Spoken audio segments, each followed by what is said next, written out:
Okey, habis sikit saja. Apa tu keseimbangan terma? So contohnya kalau A pada 80. Okey. So keseimbangan terma, so bayangkan apabila ada dua benda pada suhu berlainan, bila diletakkan bersama-sama, apa akan berlaku? Suhunya sama. Pada awalnya, sabar. So bila berbeza, so pemindahan haba dari A ke B akan lebih besar daripada pemindahan haba dari B ke A. So apabila itu berlaku, apa akan berlaku pada suhu-suhunya? Sama. Sejak pemindahan haba bersih dari Imbang. A ke B, sebab A lebih panas daripada B. So lama-lama suhu A akan menurun, B akan meningkat sehinggalah keseimbangan terma tercapai. Bila dia tercapai, pemindahan haba dari A ke B sama dengan pemindahan haba dari B ke A. Pemindahan haba bersih sifar suhu sama. Ya juga. Itu je lah. Tapi dalam kes ini kalau tiada kehilangan suhu, rasanya suhu akhir itu lebih kurang berapa? Lebih 30 ke, kurang 30 ke, lebih 80 ke? Apa sih itu? Yang suhu dalam kes ini. Dia mula dengan 80, di A dan B 30. Suhu akhirnya kamu rasa berapa? 50 ah. Maksudnya lebih daripada 30 dan kurang daripada 80. Okay. Contohnya termometer kan, bila letak termometer, termometer itu akan sampailah suhunya sama dengan benda yang diukur, dan barulah kamu baca termometer itu, bukan terus baca kan. Okey, muatan haba tentu. Pertama sekali Q. Apakah unit untuk Q? Q sebenarnya merujuk kepada tenaga yang dipindahkan. So unit untuk tenaga, tenaga joule. Okey, apa kaitan Q dengan M? Haba yang diperlukan untuk memanaskan sesuatu dengan jisimnya. Kamu rasa berkadar langsung ke berkadar songsa? Kamu panaskan sikit air dengan panaskan banyak air. Panaskan banyak air perlu banyak haba kan? So berkadar. Terus dengan M, dengan perubahan suhu, kamu mau panaskan dia sedikit, kamu mau panaskan sampai dia mendidih, banyak haba kan kalau kamu mau ubahkan suhunya. So proportional to theta, kamu guna delta theta ke theta saja biasanya? Theta, bukan delta theta. Theta pun boleh, theta ataupun delta theta. Okay. Dengan bahan, so ada bahan yang senang dipanaskan, ada bahan yang susah dipanaskan, dia perlukan banyak haba. So oleh itu timbullah konsep muatan haba, sebab ada benda senang panas, ada benda susah. So kita ukur haba yang diperlukan untuk meningkatkan suhu sebanyak 1 darjah Kelvin ataupun 1 darjah Celsius. Apa beza muatan haba dengan muatan haba tentu? Ya, muatan haba merujuk kepada suatu objek, kan? Objek itu. Tetapi kalau kita mau, samalah dengan ketumbatan, kalau kita mau bezakan besi dengan kayu ke apa, kita sebenarnya membezakan bukan objek tetapi bahan kan. So untuk bahan kamu kena tetapkan kamu punya jisim, tak boleh guna objek yang berlainan. Itulah muatan haba tentu. Apa tambahannya? Haba yang diperlukan untuk meningkatkan suhu 1 kilogram bahan sebanyak bla bla bla bla 1. Okey, very good. Haba sekarang tingkatan 4 ke tingkatan 5? 4. Jadi itulah C. Apa formulanya? Q sama dengan MC theta kan? Tapi sebenarnya kalau dari definisi sebenarnya C sama dengan Q. Untuk 1 kg maksudnya kamu bahagi M, lepas tu bahagi theta kan? Tapi lebih senang diingat sebagai Q equals to MC theta. Tetapi kalau unit untuk C, senang kamu guna formula asalnya. Sebab dia Q, apa unit untuk Q? Tenaga joule. Apa unit untuk M? kilogram. So kg negatif 1. Apa unit untuk theta? Ya, sepatutnya Kelvin, tetapi boleh juga Celsius. Kenapa boleh guna Celsius? Sebab sama. Dalam hukum gas tak boleh guna Celsius kan? Boleh. PVT itu tak boleh guna Celsius, mesti guna Kelvin. Tetapi di sini boleh sebab kita bukan sedang ukur suhu, kita sedang ukur perubahan suhu. Right? So samalah dalam Celsius ke Kelvin, perubahan ada sama walaupun nilainya tak sama. Oh, sekali lagi kita buat sekejap saja begini. Ini situasi apa? Jisim sama, bahan sama. Kan? Lebih banyak haba. Sudah tentu perubahan suhu akan meningkatlah. Itu je. So kamu panaskan air sekejap, kamu panaskan air banyak lama. Kan? So lebih banyak haba, so lebih peningkat suhunya meningkat lebih banyak. Okey. Ataupun lebih banyak jisim, si bahan sama, haba sama. Guna sumber api sama, satu panaskan sikit air, satu panaskan banyak air. Yang banyak air suhunya meningkat dengan lambat. Baik. Ini memang formula sudah. Kalau banyak jisim kita berkatakan haba, suhunya sikit saja berubah. Sampai pagi pun belum mendidih. Okey, sebaliknya jisim sama, perubahan suhu yang sama. C yang lebih tinggi, bahan yang memerlukan lebih banyak, C-nya lebih tinggi. So Q-nya pun lebih tinggi. Contohnya C air agak tinggi kan, air punya C sebenarnya agak tinggi. Air dengan minyak rasanya C-nya tinggi ke rendah? Tinggi. Minyak senang nggak panas? Iya. Cepat kan berbanding dengan air. Iya. Begitulah. So maksudnya perlukan lebih banyak haba untuk memanaskan air daripada memanaskan minyak. So jadi sesiapa yang biasanya mandi air panas, suruh mamak tak payahlah guna air, gunalah minyak. Masak. Dalam kuali lah. Dalam kuali. Manusia goreng. Nasi goreng. Q sama M sama C ini. Ya ini yang situasi mungkin dia akan buat apa? Macam mana kita tetapkan Q dalam makmal? Kipas. Yalah kita guna api, tak boleh kita ukur kan dia punya Q kan. Kita akan guna penuh bangsa susah kan kita ukur dia punya haba yang keluar. Kita akan guna pemanas elektrik kan. So bila pemanas elektrik dalam dua jenis bahan, katakan aluminium dengan zinc apa, dia akan buat begini.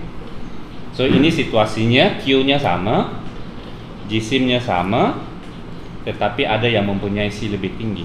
Kenapa macam sama nih dan? Oh tidak, tadi Q yang lebih tinggi kan? Okey. Kita bekalkan haba yang sama.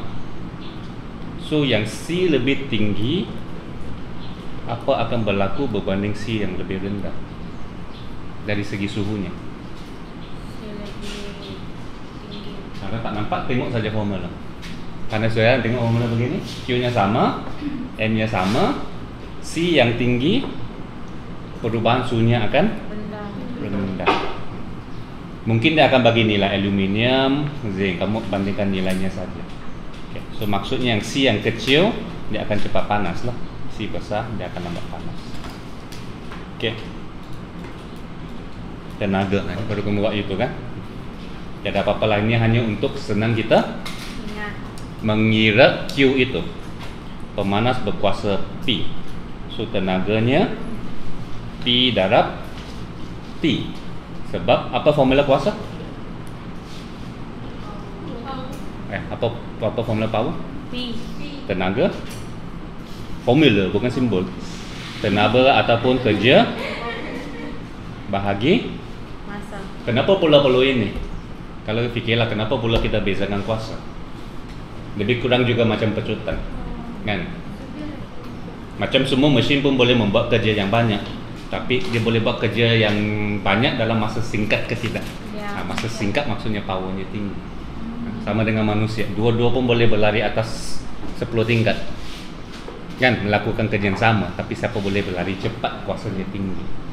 Okay. Hanya ingat unit kalau dia di sini bila PTT mesti dalam unit apa? Sebab biasanya soalannya akan bila selepas dipanaskan 1 jam. Kan? So T-nya jangan guna 1 jam, pastikan dia dalam unit Saat.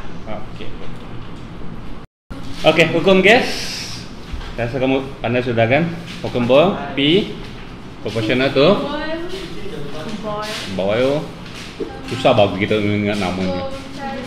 P V kan? P V kan? P bukan. Satu per V. Okey.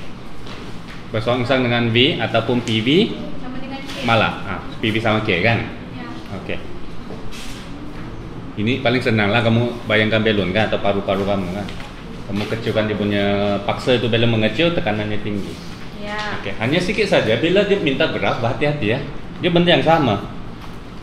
Hukum Bohr. So bila kita lukis P lawan V pada P lawan V, grafnya bagaimana? Graf songsang. Graf songsang. Graf songsang. Graf Y sama dengan 1 per X. Ya, Macam mana grafnya? Ini kan? melengkung ya. Melengkung. Kan? V kecil, P besar.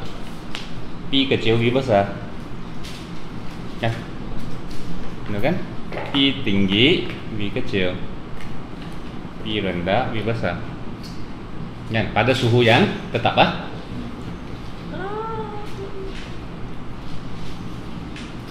Ini yang situasi yang selalu yang macam tadi lah, gelembung udara dalam air. Okay. Semakin dalam tekanan semakin tinggi dia mengecil. Okay, tapi kalau grafnya adalah P lawan 1 per V, berhati-hati ya. Ini pula macam yang kamu punya matematik tambahan, hukum linear kan, dimana kita tukar paksinya. So berhati-hati. So P dengan 1 per V adalah P dengan 1 per V adalah berkadar terus garisnya begini. Okay. Walaupun realitinya yang ini sebenarnya dot lah. Okay. Okay. PV lawan V.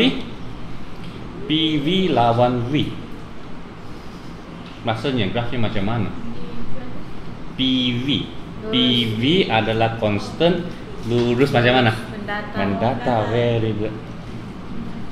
PV lawan V mendata, PV lawan P mendata. Okay. Kalau soal objektif lah kan, jangan terbazir mata begini, senang. Okay, hukum Charles. VT kan? VT kan? So V pula proportional to T pada tekanan tetap. Sebab dia 3 benda berubah kan.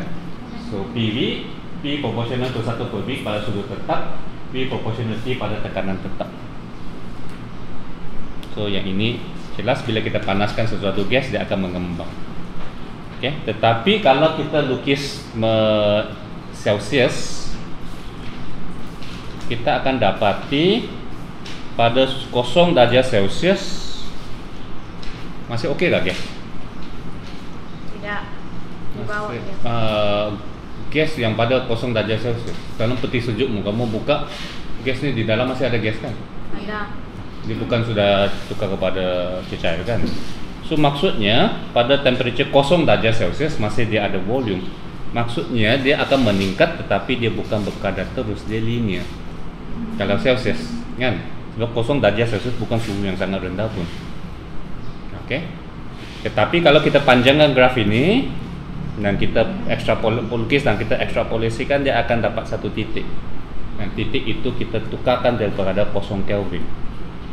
So bila kita tukar Kelvin, barulah kita akan dapat garis ini. So penting bila V proportional to T, T itu mesti dalam Kelvin, tak boleh guna Celsius. Kalau Celsius dia akan salah. Sorry, ini pun sepatutnya ekstrapolasi saja. Sebab gas biasanya kalau kamu sejukkan dia akan akhirnya sebelum dia boleh sampai 0 dia sudah tukar kepada cecair. Ya. Oke, so jangan saja terlupa 0 Kelvin berapa Celsius? Negatif, kamu guna berapa pula? Negatif 273. Ada poin nggak kamu guna? Tiada. 73. So mana kalau 0 derajat Celsius 273 Kelvin lah.